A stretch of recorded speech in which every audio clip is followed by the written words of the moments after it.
You know, and welcome to the Glacially Musical Podcast. It is beer, metal, and swearing. Of course, I am Nick Cameron. I'm joined by my good friend, the Queen of the Mountain. It's always winter where he is. Khalees Chakas, how we doing today? Khaleesi Chakas, how we doing today? Oh, I thought you said Khaleesi, and I was about to be like, I hate you so much right now. But Khaleesi is also good. Burn them all. What's Khalees? I don't even know what that is. The rapper from Atlanta who's dating Bill Murray. Oh, okay.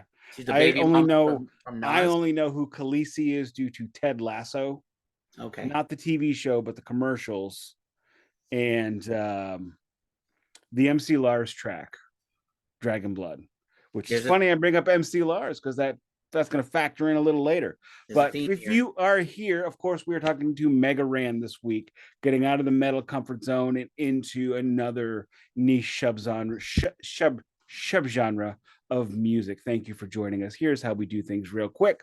We have a beer check. Well, I'm sorry, we have a greeting, we have a beer check, a vinyl check, news check, which I think we're going to eschew this week, although I've got a small anecdote, possible later podcast guest. Hear me out.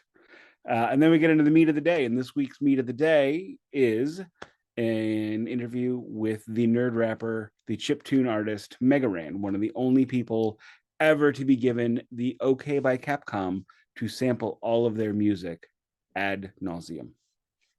As for the beer check, this week I have a Missouri Mule IPA. It is 7%. I pour it right into my Michelob 1984 Olympics because it's a good day for America. Finger fudge down the middle. Alrighty, good pour. So I am not at home. Oh God, it smells so good. I'm still on the road. I am at the Ghost Cult East Coast headquarters, Oh, aka you're the. you're not at home. I'm not at home. Yeah, this is going to be a recurring theme. So I am at Omar Cordy's pad, the Ghost Cult HQ on the East I was Coast. just gonna point that out because you look like spectacular. You're vibing Yes. in this cool like wooden den, and here I am in bright lights with my $14 IKEA light. Yeah, this is a $1,000 brand new Sony camera and a $3,000 lens that is not mine. It's his. This is a whole mood in here. His whole place is a vibe that far surpasses my metal vibes at my house. But here's the beer check. Omar, by the way, is straight edge. So he doesn't have a beer glass. He has alcohol for guests, but no beer. So I am gonna drink a Lagunitas IPA India Pale Ale. You know that I love the pales, and I'm gonna drink it out of this McDonald's Grimace glass because why not? I drank my Also, tea out of McDonald's Garfield mugs. also check out this awesome Ghost Cult coaster. I'm gonna bring you one Ooh, to St. Louis. very So nice. that's my coaster. Pop it open. I don't know if you heard that with his mic. Probably not. Oh, I heard the crap out of that. Oh, Steal all that right. mic. I know. I need to get one. Here's the fan. I don't think the mic's not showing up on camera here, but it's fancy as f. Maybe for the next pod, I'll pull it into the shot a little better. But cheers, sir. Cheers to Cheers, Mega my Ran friend. and It's good to see cheers. you. Yeah. Oh, the YouTube happy hour. Oh, it's so good. Oh, it's so good. Not it's trust me, it's not as good as this. I've had that. All right. I discovered Nice. this at Randall's the other day. Always trying looking for something new. I had never heard of Missouri Mule IPA. Of course, Missouri Mule, famous, all that business back when Missouri was a wonderful blue state for the Democrats. The Missouri Mule was everywhere. But if you don't mind, I'm going to do a vinyl check now. I got a quick two. This one, actually, I shouldn't be vinyl checking it, but I'm gonna. Nameless Frames. It's an EP already inside, maxi single by Super Secret Records. I've actually had this for a number of years, but I've never listened to it. I got this when I was getting all kinds of records from Super Secret. It is a 10-inch, and they are kind of a modern day punk band. Definitely worth checking out. I believe I reviewed the full length of theirs I've got. But my other record this week, this one I paid a mighty whopping $8 for, which is 2 times its title. It's just 4 by a Foreigner. Get it? $8. This is an amazing copy. My wife was out of town last week doing work business. She was at a conference, and while she was at the conference, I got the child a nice pair by Pink Floyd, which I discussed last week, and I got her Foreigner #4 because she's been asking me recently, why don't we have this? And my response was, I thought we did have it, except that I bought Head Games twice. That is a tragic mistake. Yeah, Head Games is not as good.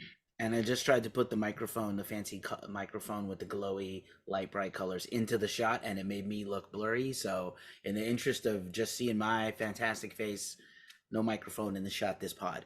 Well, However, we got a good shot of your saber-tooth beard this week. Bay Area beard products, man. I gotta plug them a little. What you need really to do helping. is you need to go full on saber-tooth and shave down the middle. No, Just let it go. no, sir. So really quick, back in the city of my birth for exactly 72 hours so far, and the last 2 nights I saw 2 black metal shows. Incredible stuff. Sunday, welcome back to St. Vitus Bar. So Mizmor, incredible new album, Prosaic, out now, probably one of the best albums of the year. Other bands on that bill, Unrequited, and a few others. And then last night I saw Batushka. It's the Metal Blade Batushka, whichever Batushka side you're on. Also Swallow the Sun and Storm Ruler. But I bought merch Sunday specifically for this vinyl check. So it's not the newest record, but yeah, this is Funeral Leech's Death Meditation. Look at this beautiful foil embossed foil stamp, gatefold. nice. Now it is a gatefold with only one vinyl. Boo. Boo is right, but Killing it's okay. trees. Kind of killing trees, and it's almost an EP. It's only 6 tracks, but it's black metal.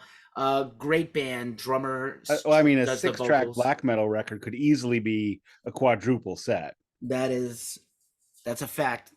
Let's just quickly. It came in a slip sheet with the hype sticker on it. It came with a patch. It came with this cool card for their merch, and then here is the vinyl already in the mylar / paper sleeve, but the mylar. And look at this guy. I don't know what you would describe this vinyl as. I would describe that as smoky clear. Smoky clear. So this is the smoky clear. I'm super hype on this band. I really wasn't familiar with them. I'm not sure where to look at this camera, but I'm not sure. I wasn't You're right too down familiar. the middle, Paul. Right down the middle. Exactly. I wasn't too familiar with them. Vaguely familiar with them, but they were fan-frickin-tastic. And a lot of fun, seeing a lot of love from my hometown after 3 years of being away. Really wonderful. Give Keefy 2 seconds, and he's going to mention New York 3 times. Would you like to know how many pieces of pizza I've eaten since I came back? Is that number Boston? It is not the number Boston. It is 4. Oh, come on. It was funny. It was kind of funny. Moving along. There's no laugh track here. I need you to work with me. It's not funny. Grimace glass. That's what I'm talking about. Look at how good this beer looks in the Grimace glass. It's not really lit well enough, but it looks cool. Okay. Quick shirt Cookies check. out. I can't. This glass is too heavy. Rocking my FM with IQ, my NPR member shirt. Support your local NPR stations if you can.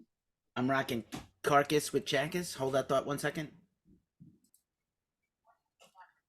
So I have a suggestion, and what I learned is an online friend of mine, his wife had dealings with Vinnie Vincent's alter ego on the internet, Meredith.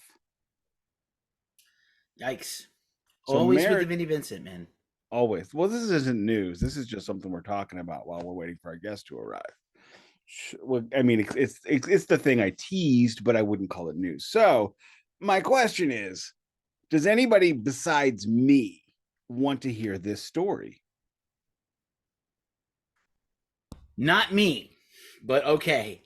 I would have to think that there is a very rabid, though dwindling, number of people, maybe 7, that are chomping for this story. Thoughts?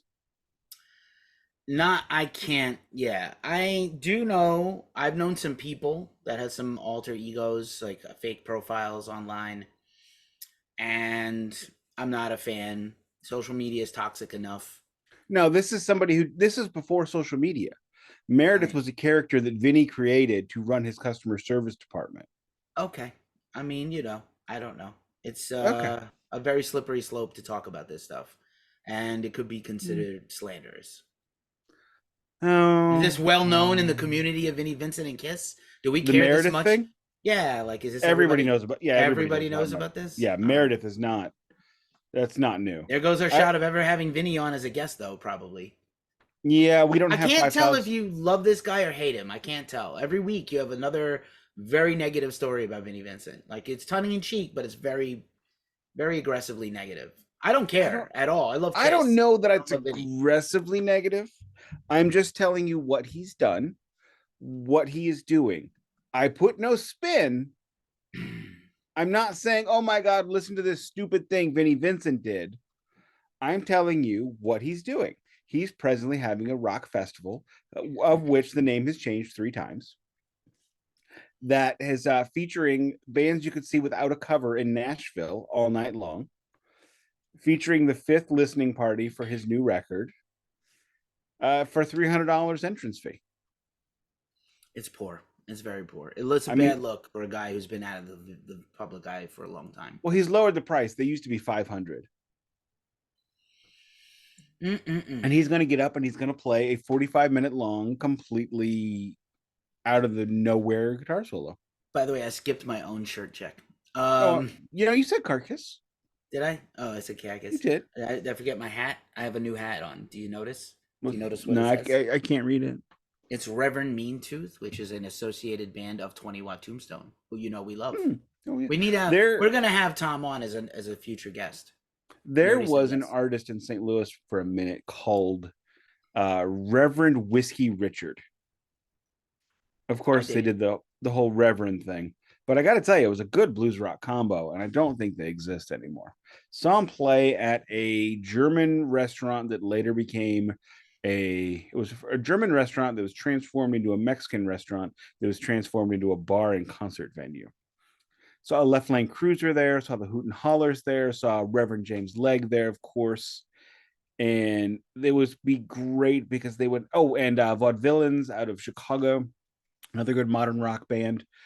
What would be great is these guys would show up on Stag Night, and it would be like I would invite everybody off Twitter that I knew in St. Louis. It's like, come with me, listen to some blues.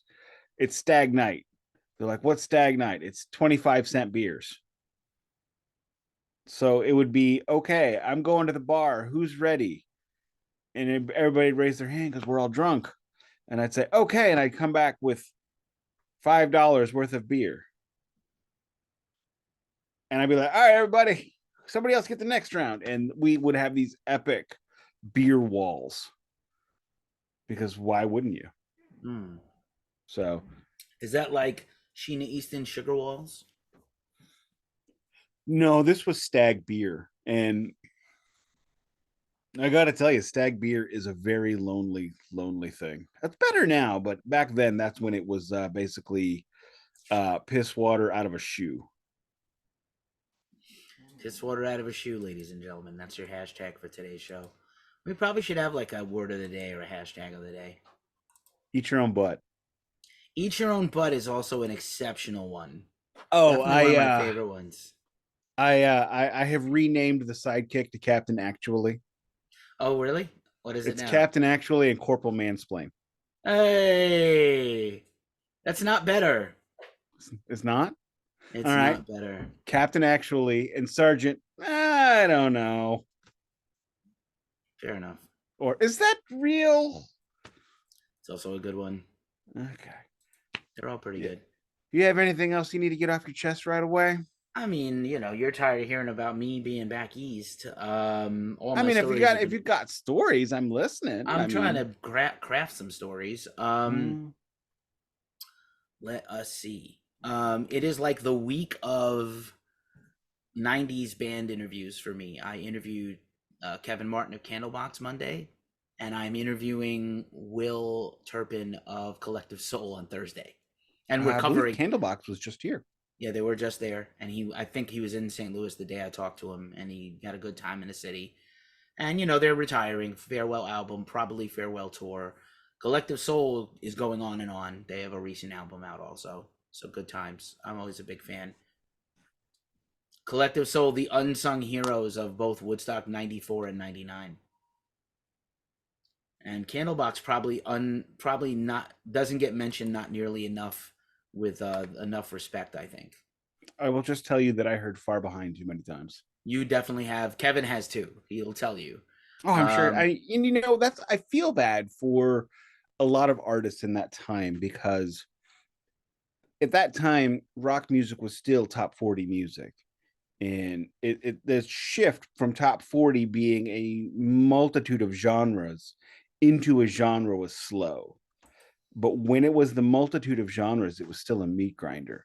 So Candlebox, Collective Soul, Brother Kane, there was a genre of music that was southernish, grungish stuff that was coming in. It was the first wave of post grunge, and Silverchair I would also throw into that group as well. And those guys all just got eaten up and spat out.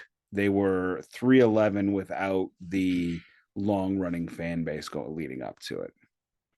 that's If not you don't unfair. mind me if you don't mind me pontificating on Yeah. That's 90s quite a rock. pontification. I feel like 311 is like the more talented Smash Mouth. They're The thing better. about 311 though is they built up a fan base like the Urge did on the road. And I heard, and I was at Steve's Hot Dogs last week, got a great dog, and I had heard the name 311, kind of like Red Hot Chili Peppers. I had heard those names long before I heard their music. Same with Tori Amos, a lot of those artists. Candlebox didn't have that. Everclear didn't have that. Silverchair didn't have that. And that's why those groups just got can crush. They came in, they dropped their soda, they crushed the can, and next group. I like that you said Tori Amos, like anus, and Did I? I like saying Tori Amos, like Dolby Atmos. Oh, Uh, Pronunciations are a thing.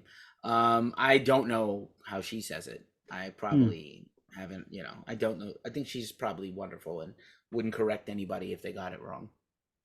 I think it is time we now introduce our guest. Alrighty.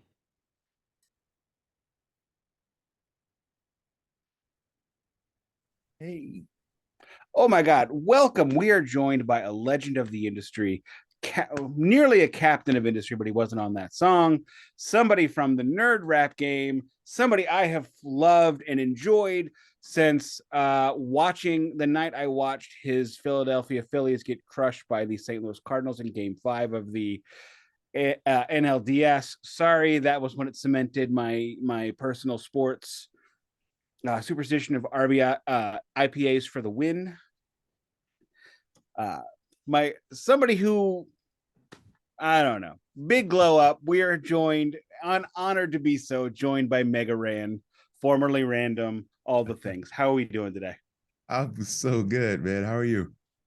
It is, well, it's Tuesday here in St. Louis, and it's only 75 and not 868. So Mhm. spectacular. Yeah. I like how all in you went on the sports thing when, as like a New York guy, I wasn't even gonna bring up the Eagles. Like, this guy's terrible. I love you, but like, wow, what a start. Welcome, Mega Hey, Ran. that It's was an a big honor. night. I blame that night for cementing IPA FTW, which is what caused the Cardinal, or which what caused the Blues to win the Stanley Cup in 2019. So 8 years later, it all checked out. Fair enough. How you doing, Sorry. man? Great to I see love you. it. Oh man, it's good to see you too. How you been? Wonderful. We're having a couple of beers, and that's what we do here: beer, metal, and swearing, but other stuff too. So it's Nice. really a thrill to get to chat with you. Thank you for those that don't know. Ghost Cult premiered your new video, which was just amazing. Because we don't have metal in our website name, I can do things that are not just metal and rock, which is very cool for me. And we've done stuff along the way with Kosha Dills and Whitney Payton, who was worked with you and is on your new record, and people like that. So it's a thrill for me to branch out and do other stuff. And then here at Glacially Musical, even though metal is in our tagline, we have done stuff. We just did the Muppets vinyl album review and stuff like that. So like, I like to think Nice. that we are a little more deep than just like straight ahead blockhead stuff. I mean, I in love to fairness, see it. that Muppets record was good. Mhm. Sorry, I mean, we are. how could it Go not ahead. be? Well, was it a surprise to you? I mean, did you not expect it to be No, good? I've also got. I mean, I love Electric Mayhem going back to my childhood, going way, way back to my childhood, and I have an English copy, and I only say that to sound pretentious, of the Muppets movie soundtrack, and I Wow. only have the English version because that's just what they had at the store. I didn't even know, Mm. so I'm bringing myself back a little bit. We are very vinyl focused, obviously. I have Nice. several of your records that I have bought over the years. I assume that you remember every time you sent me something. If not, I'm insulted. Oh, of course. Absolutely. I mean, you signed one to me, so I mean, didn't have my name on it, but I mean, that's fine. Oh man. Next time I will certainly have your name on it. Before we get going too deep, because I want to definitely talk about your new record. I want to talk about several songs of yours over the years that I have just really dug into, and I want to hear more about them. My good friend Keefy is from New York. Give him 3 seconds, he'll tell you. He also lived in Boston.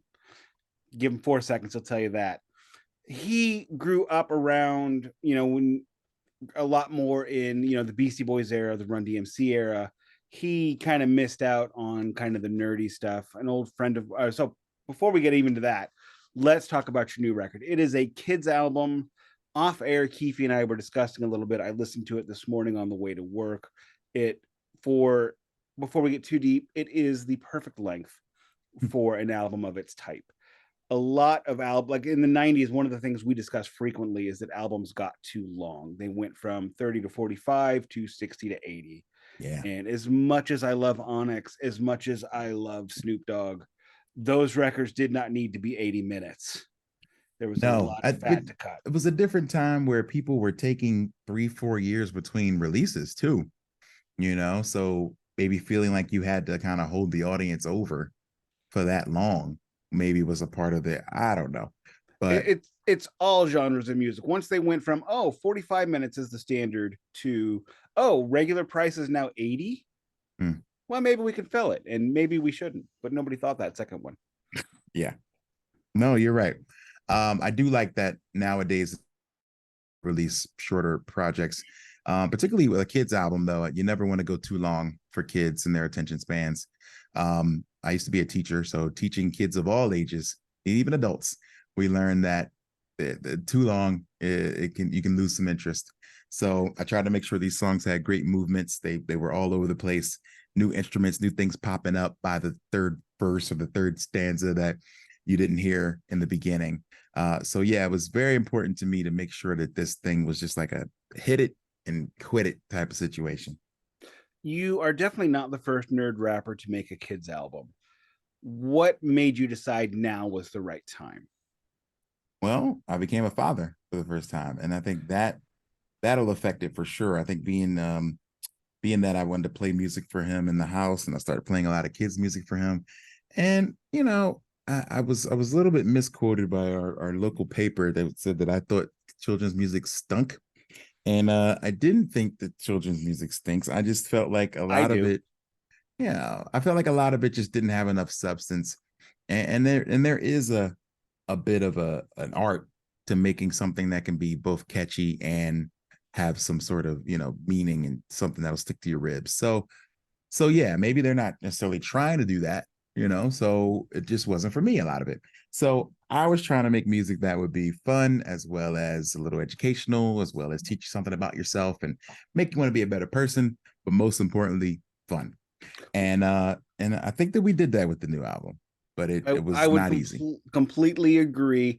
I just want to let Keefy say his line, what you said about this record as we were discussing it before Mega joined us.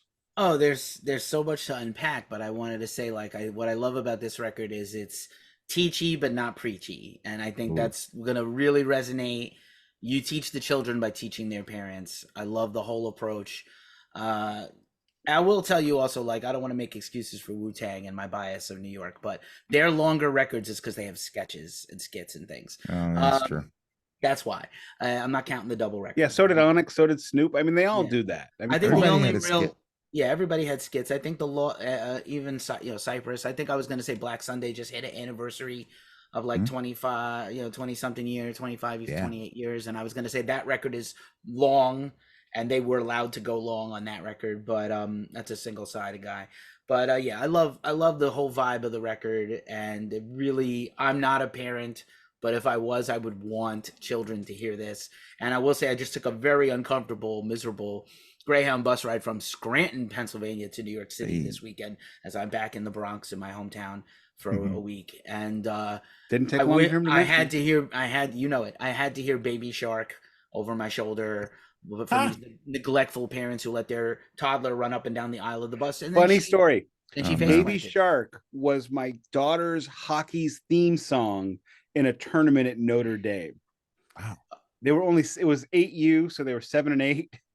Wow. So it was Okay. right at the right time. The whole time they're like getting ready for a game, they're singing Baby Shark, Oh my which I God. am contractually not allowed to sing because I can't get the doot-doos right. So That's funny. I referenced Baby Shark in a song on here, but mainly because, and my kid doesn't even like it that much, but I remember really, I think I heard it before we even had a kid, and we were like, what what is this? Like, I was just, why did this, why is this, is more Right. another question I would that ask. is exactly my question about most kids' music. Why Mm. is this?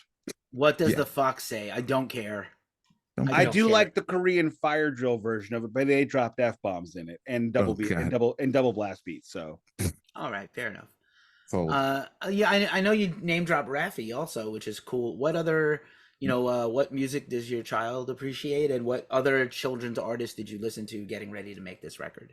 Man, I listen to so much stuff, but from Raffi, of course, to current stuff, Coco Melon. My kid is big into this show called Coco Melon, and they do a good job of inserting, good character stuff as well as just catchy silliness. Um, Snoop Dogg has a children's album, so I listen to that. I listen to just a lot of classic, nursery rhymes and things that I was like, okay, maybe I can remix a lot of this to maybe bring it up to date a little bit. Um, what else? I heard a very good friend of mine, Secret Agent 23 Skidoo, who won a Grammy for Best Children's Album in 2017, is incredible at bringing hip hop showmanship of like a live Broadway show to a children's album, and he's did an incredible job. Let's do this group called the Alphabet Rockers. They do a lot of really good old school, good character based hip hop stuff. Man, I listen to so much. And the problem with some listening to so much is like you find yourself maybe getting inspired accidentally, so you're like, oh man, I don't want to do this too much. So right before I started recording, I was like, all right, I'm cutting off all this stuff, not listening to anything. Let's just get in the studio and work on what we're working on. And I had a really hard time getting started. Like I was just like, man, I sat for a lot of days just with nothing, being like, oh man, what if I can't do this? Like making a children's record is not as easy as it sounds. So, I've already been making traditional hip hop for so long. Like maybe what if that's just where I should be? Like I started hearing the doubts in my mind, like, what if people think this sucks? And I was really holding myself to a high standard of being a rapper. We're trying to like be catchy, be witty, be verbose, say things in ways they haven't been said. I mean, what can you say that Wu-Tang hasn't said, or what can you do that Snoop Dogg hasn't done? So I found myself like really hitting a wall, but being like, this can't be corny, it can't be hokey, it can't be, whatever. But then I realized like, it kind of can be, and maybe should be a little hokey. So basically, I set a challenge for myself. Like these songs have to make me smile at some point in the song. It has to make me want to smile. And if it does, then I like it. Before that I is a pa- spec. Oh, go ahead. Oh, I was going to say, sorry to cut you off, Nick. Just before I pass it back to Nick, I just wanted to say, I also got a vibe. I love that answer is amazing. I love this stuff. I was wondering, as a probably an East Coast person, were you a PBS kid, and did you ever watch like 3, 2, 1 Contact and Electric Yes. Company, or is that a little before you? No, absolutely. 321 Contact. I think it came on right after Sesame Street. Train whistle. Electric Company. Oh yeah, this is my train whistle for when when I'm on Twitch and we do a hype train. We go and No, you can hit it. my I want to hear one. Go my ahead. kid loves that. So then I I used to start sell trying to those. sing I in the worked at the songs. Great Train Store and I sold those things. Really? Yeah. Nice. So yeah, 321 Contact, Electric Company, all that stuff. Mr. Rogers, like man, our I'm just childhood gonna was pretty great. just gonna point out we had that in the Midwest too. Yeah. All those shows. I Oh, mean, we stopped school to watch those shows. oh, wow. Did you have Keefy. the Great Space Coaster? You familiar with that? Or maybe I that's before remember that could be that, but before I our time. didn't. I don't remember. I don't think I watched it at real time, but I remember specifically when I went to Henry Elementary in Baldwin, Missouri. Hmm. We at 9:30 we would be brought into the great. We didn't have like a gymnasium because it was an elementary school, but there was a great open space, and we would all come in and watch Electric Company, Oh, nice. and that was the highlight of my day in first grade. Wow. Oh, that's pretty Which awesome. I remember that and the caterpillar that died when it went into the cocoon. For some reason, we couldn't make it turn into a butterfly. I don't know. Oh man. Did you just reference the I hungry little caterpillar? No, but that is actually one of the things I read my daughter frequently in one of the books and during our move that we cried about because we no longer require it. And you know, I knew, you know, you becoming a father had a lot to do with making a kids album. And I'm exceedingly envious that you were able to do that kind of a love note into the future that I could not do. I tried like writing my daughter letters when she was in utero. However, I lost them all, so I screwed the pooch on that one. But I mean, when you talk about kids music, for her, I got yelled at a lot because my wife, my in-laws, and would all play her, you know, the normal kids music, and I'm like, no, let's listen to Slayer, Black Sabbath, and Napalm Death. It stuck for a minute, but now she's off it. Now she's on the Beatles. But Okay. I greatly, one of the things I liked about this record was when you said it, if it had to make you smile. All the songs made me smile. I was actually having a very stressful morning driving into the office today, and I almost got into a wreck because when I leave my alleyway, it would have been a fender bender. I would have been a scratch, but an inconvenience. And that's when, as I was pulling into the parking lot to leave, that's when I heard "It's Going to Be a Good Day." And that song just put a lovely smile on my face. I especially loved the "Celebrating My Friends" song. As somebody who is married to a very high powered woman who is far more successful than me, that is something that really spoke to me personally. And the Bully song, we talked about that one quite a bit. I loved the fact that this album was a bit more old school than your standard music. It wasn't, you know, I didn't notice any chip tunes. Yeah. There was a lot more singing rather than standard rapping. There was a lot of like childlike repetition, which I thought was a nice touch, kind of like Teletubbies, which I watched during my second childhood in my 20s because I had a weird childhood.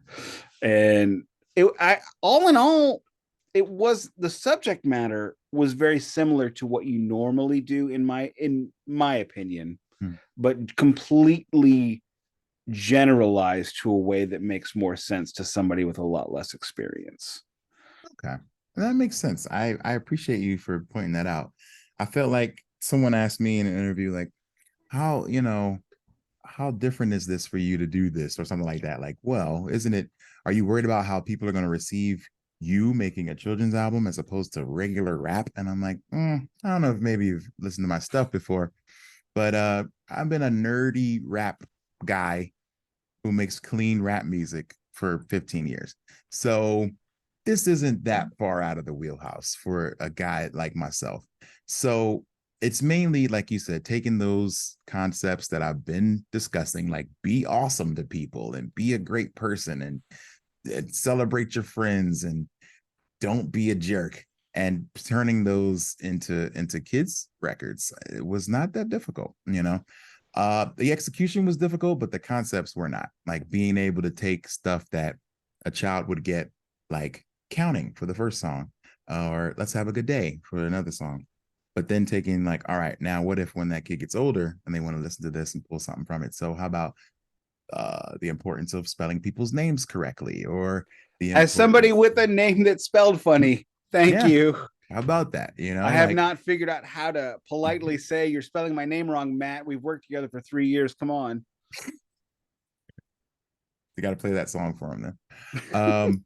So yeah, it's that, like taking these things, these character traits. That was when I taught middle school, it was like my favorite subject to teach, is we did character ed for the first 30 minutes of every day, where it was just like, here's how to be a good person.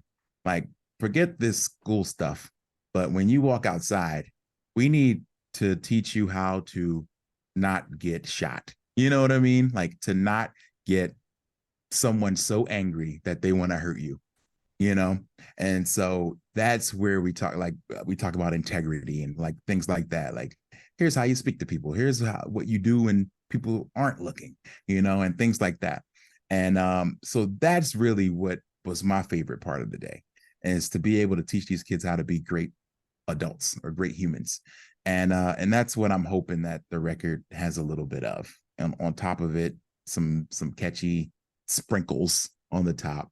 But ultimately, I want people to think about what kind of humans they are when they listen to it. I love that. I would describe this record as kind of Warner Brothers humor, where there's something for the kid and the adult listening to it, especially somebody like me who's been listening to you for a while. And so which made it made my commute a little bouncy and a little joyful today, and I appreciate that. Thank you for that. But where can this be pre-ordered? Oh yeah, you can pre-order it on my website, which is megaranmusic.com.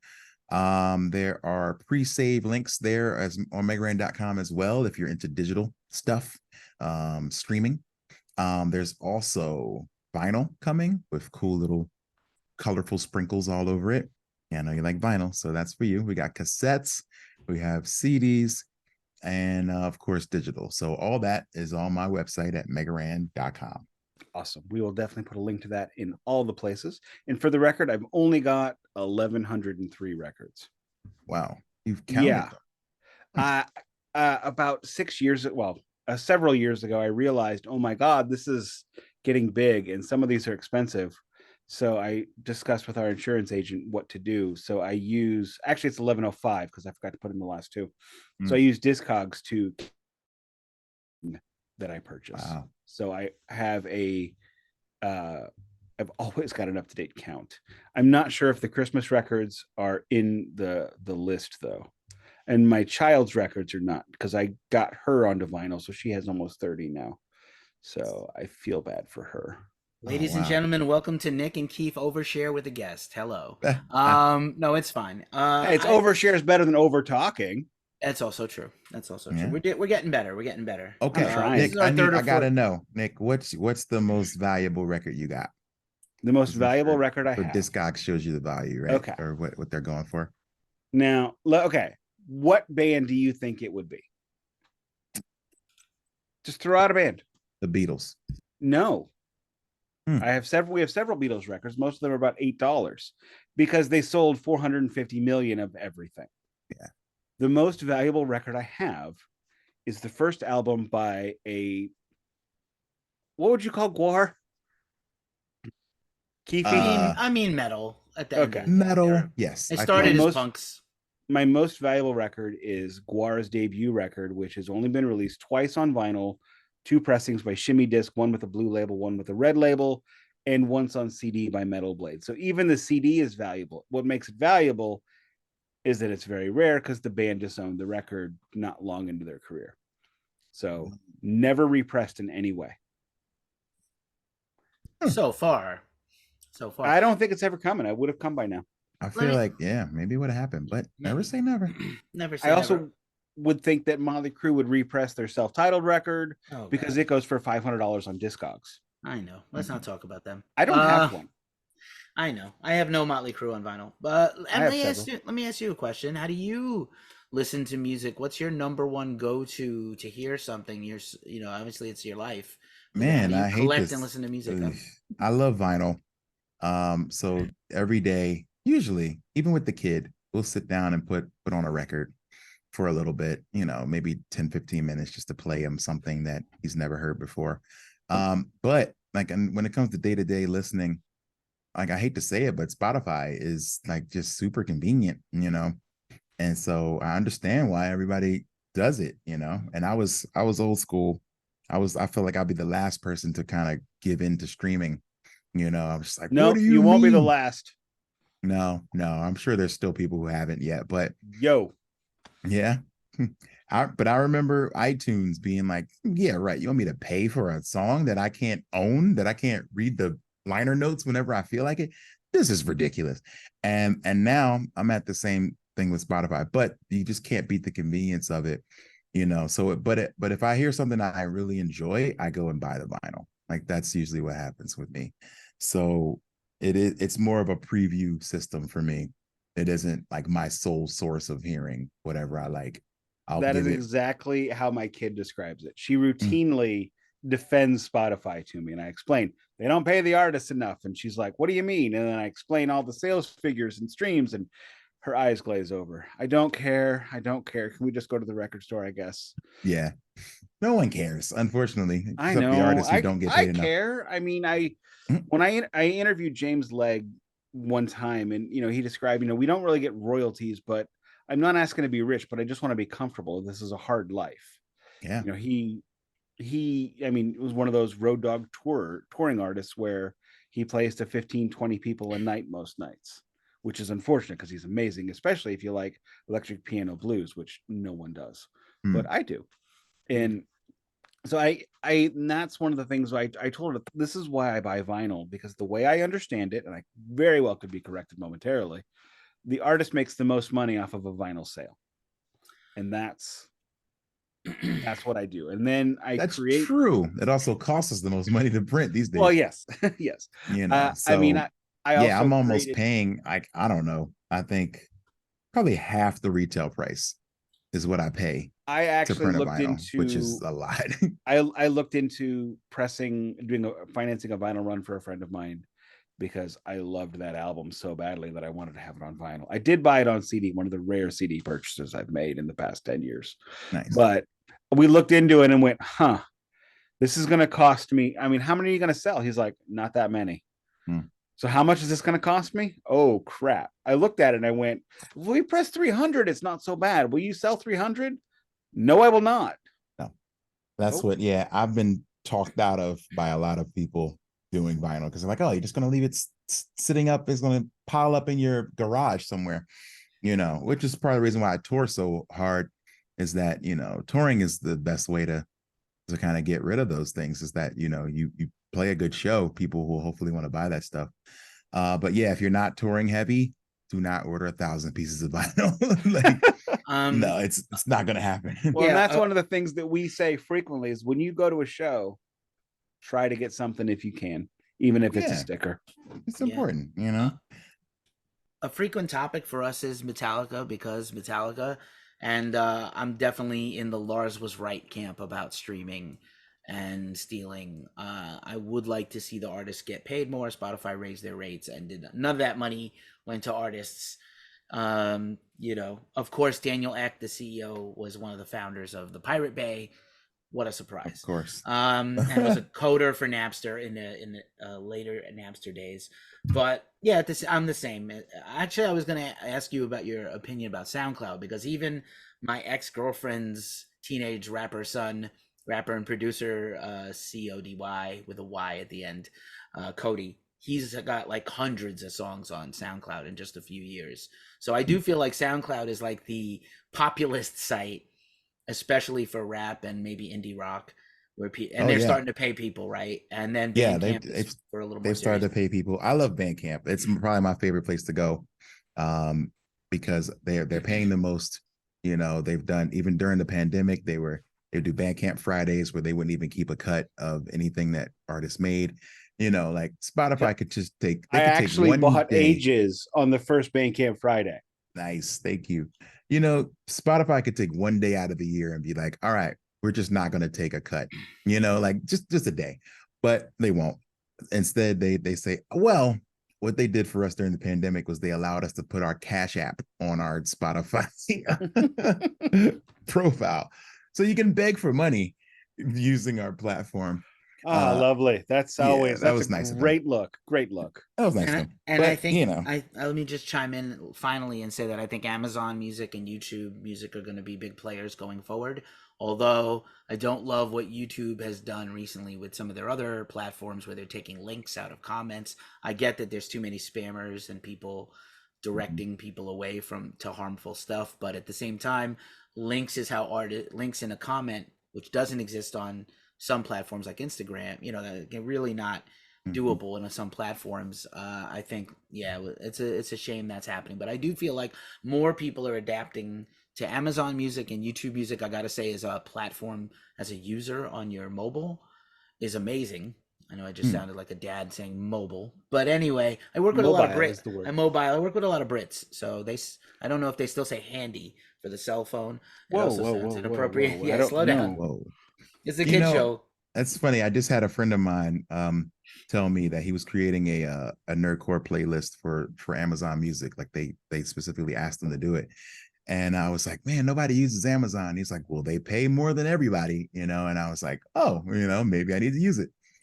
So I really do hope that, the sites that pay the most, get the most traffic. Like, because yeah, like if the people want to support the artists, I think they do deserve to have the information to know what's the best way to do so.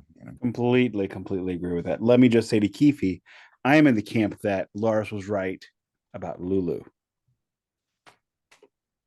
Why, dude? Why? Anyway, Open the let's door, not. I'm coming in. Let's Open the not. door, I'm coming in. Yes, I And guess. let's Do we have anything else of substance yes, for I our do. esteemed guest? You have Get back talked on over what track. I'm going to say. Thank you. All right. I wanted to ask you about a couple of songs. I'm going to leave it to three because I don't want to go on for thousands of hours because dinner is close. Let's start with one of my favorite songs of yours. I'm probably going to get the title wrong because I don't look at titles. I look at mostly entire pieces of music, but Double A's off of Ages. Ooh. Nice. That is, I mean, there's some better, probably songs I like better on that one, like the wrestling song. Love that one with that's with Austin Creed. Yes, thank you. But the Double A song is something, whenever I hear that song, I am reminded of myself walking around with my Walkman that I had a Ghostbusters sticker on, except that it wasn't a sticker. It was actually from a newspaper. It was the Ghostbusters logo from the newspaper that I cut out of the newspaper and scotch taped to the front of my Walkman. And I can remember specifically, because that was obviously the cassette era, and hearing you talking about, I need to hear my songs, I need the Double A's. I can remember when the Double A's would be down so low that the radio would work, but it wouldn't move the sprockets. Yes. Oh my Tell gosh. me a little bit more about that song that I don't know. Wow, the memories. Yeah, the very first thing I bought with my own money was a Walkman. It was a Sony Sports Walkman. I don't know if you remember those, like the yellow one. Yellow had It would snap closed up. It was closed, waterproof, but water I don't trust resistant. that. I don't think it was waterproof. Oh, and then it had the special headphones that went. It was the first inner ear headphones. Yes. Oh my gosh. So I was on top of the world. Wow, you had a nice one. I had a knockoff. I think I had a magnet box or a Sorny. I think magnet box. I think my mom bought me maybe an off-brand one, but the first one I spent my own money on was a sports Walkman, and I was just like, "This is the greatest thing ever!" And with the auto reverse, I didn't have to take I the never tape out. had that. So you didn't even have to take the cassette out to play the other side. I was like, "This is life! Like this is this is it! Like nothing's get better than this." And I think that's where my love for music came from. People started calling me Radio Raheem because I was just constantly walking around with tunes. And when I couldn't buy the new songs or whatever, we'd make mixtapes. We go buy the new Maxell 90-minute cassettes or TDK for $1 down at the store. And I would just sit my recorder next to the television and record MTV, whatever they were playing. I just didn't care. I just sat the recorder there and just filmed and just recorded. And then the other side, I would record my video game tunes. So whatever songs that were playing on the games, Mega Man was my favorite because you could play the music. Once you paused the game, the music kept playing. So I was able to still get my music in without like messing up my game. And so one side would be whatever the top 10 was on MTV, and the other side was my video game tunes. And I was just in my zone, and that kept me away from bullies, that kept me away from troublemakers. That was my entire life was that Walkman. And yeah, so if those double A's didn't get replenished, like that life was over as far as I knew it at that age. So yeah, that man, double A, that song is so important to me because it takes me right back to riding my bike to the corner store, maybe going too far. My mom saying, just go around the corner, and I'm going way too far to go and get extra batteries for the Walkman, because without my tunes, I'm going to have a bad day. Yeah. That whenever I hear that, it takes me specifically to walking past the bench on the third baseline side of the softball fields where I lived in junior high and high school. That is just where it puts me, walking back from going to church. I don't know why specifically that, but that's where it hits me. Wow. The next couple of songs I want to talk to you about are collaborations. The first one is Protoculture version 2. My one of my friends from back in the 90s, early aughts, owned, interestingly enough, a video game store where I bought all my video games, where I bought my import games, where I bought my Sega Dreamcast, all that. Well, no, I didn't buy any consoles from him because it was cheaper to go to Babbage's.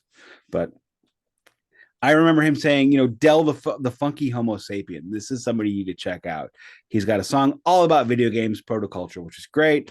And then he's got a song, he's got all these little lines here like, oh, I flunked out of high school because I played TurboGrafx. When you redid or updated, rebooted, we'll call it rebooted Protoculture version 2, I mean, that about killed me. I loved that. I wish it was on an album that I could buy the whole album, because I don't like buying 7-inch, which I know it exists. But talk to me about. Oh, it is. It's on Ages 2. It is? Is that out? It is. I don't have vinyl for that, but Ages Volume 2 came out. I only late buy vinyl. 21. So I'm like Moog from Muppets, or from Electric Mayhem. Okay. Yeah, I think that song did it all for me. It's arguably the first like nerdcore song. It really started a lot of people's path, rapping about video games, which is, it was this song, Protoculture. During pandemic, it's probably the greatest thing that happened to me during the pandemic is that no one could leave. And I just happened to tweet, man, if somebody could get me in touch with Del the Funky Homo Sapien, I have the greatest idea. And he just responded like, what's up? And I was like, what? What? And he responded, and a friend of mine was like, and then he didn't say anything else. Like I DM'd him or something. He didn't respond. But a friend of mine was like, well, I know I have his phone number, and I don't know if he'll mind if you message him, but I'll give it to you. And he's like, you gotta know, but he's like a mountain man. He's like a loner. He's like a very mysterious man, and he doesn't come out of the house much. I don't know if he's going to even talk to you, but it's worth a try. And I'm like, I want to update his song. It was a 20-year anniversary. It came out in 2000. It was 2020. And I just really want to update his song. And so I remade his beat, the original beat he did. And I wanted to just let him hear it. And I was just going to rap it and then maybe just get him to be like, give me a shout out, just to approve it, that's all. I just wanted him to hear it and approve it. And when I finally got in touch with him, I started texting him, and we just started talking like we had known each other for years. We just started talking about video games and what he's been playing lately and all that. And I waited like 2 weeks to be like, hey, so Del, I got this idea. And he's like, what? I'm like, you don't remember that song Protoculture, right? He's like, oh yeah, that song was fun. I was like, so check this out. And so I sent him my version of Protoculture. It wasn't done. And he was like, yo, this is great. Oh my gosh. He's like, hold on. And I swear, like a day later, he sent me like lyrics on this song. And I'm like, whoa, like I didn't even have to ask him to. I was just like, I was just, wondering. He's like, oh man, I got you. Here you go. And just like wrote lyrics on the song and was like just such a great sport. Agreed to put out a vinyl for it and just was like, and yeah, like that's like my hero when it comes to like underground rap. Like he's the guy who started so much of this. Like, he's a lot of people's introduction to rap. I mean, from him being on the Tony Hawk soundtrack, where like, I think a lot of, I don't know if people give a lot of credit to it, but Tony Hawk's Pro Skater really put the punk kids, the metal kids, the rap kids all in the same place.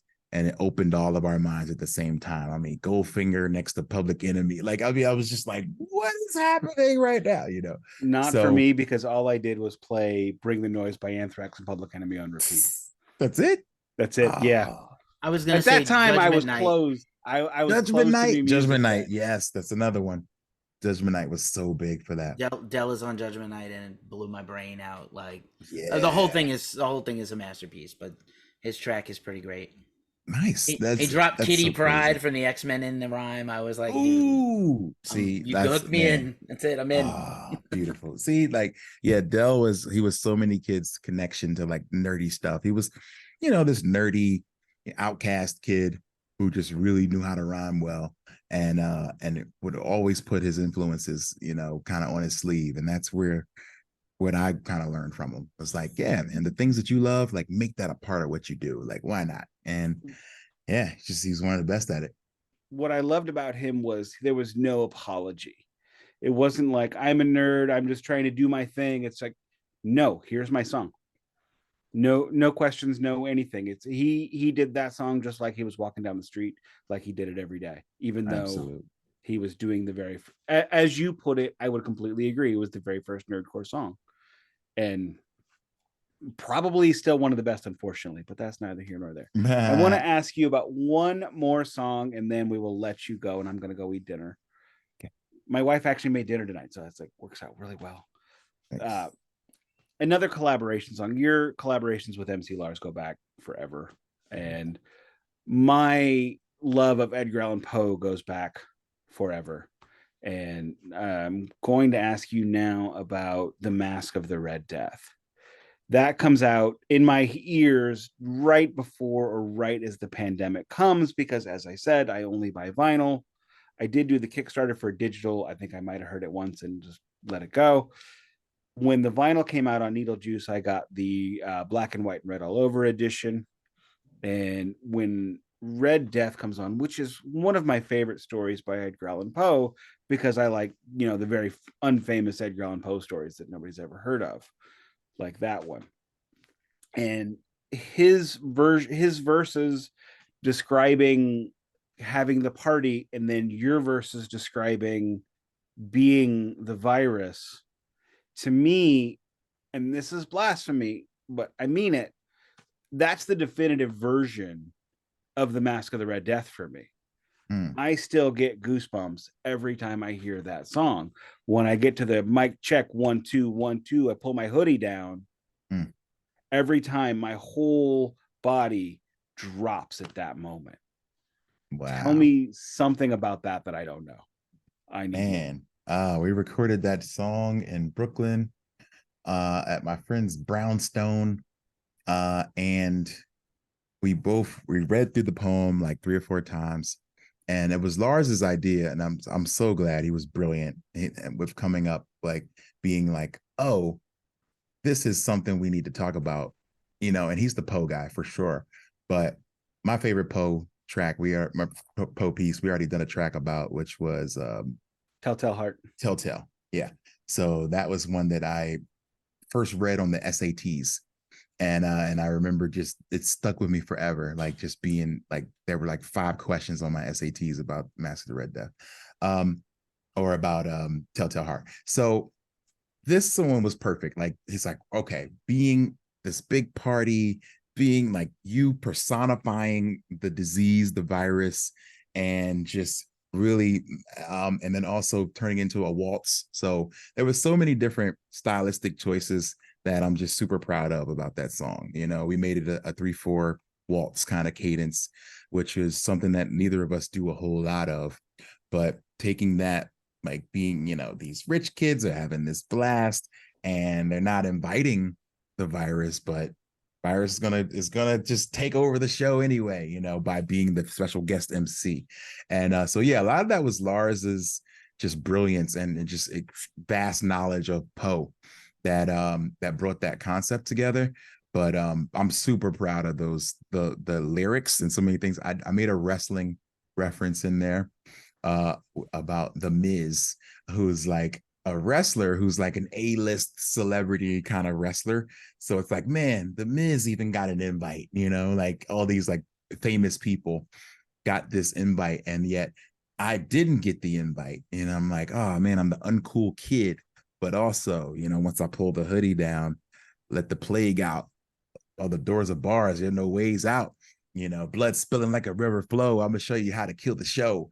You know, it was more like, oh man, it's just a really great moment. Like I feel like there's so much like visually, like I was able to paint a picture with the words in that song, and you could see it all happening every time I listen to it. I feel the same way you do. I'm just like, yeah, you know, blood spilling like a river flow.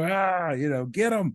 You know, I'm just like, I get that same feeling about it. Like it's a really special song. It's my favorite song from that album by far. Mine too. Did Nice. you ever do that one live?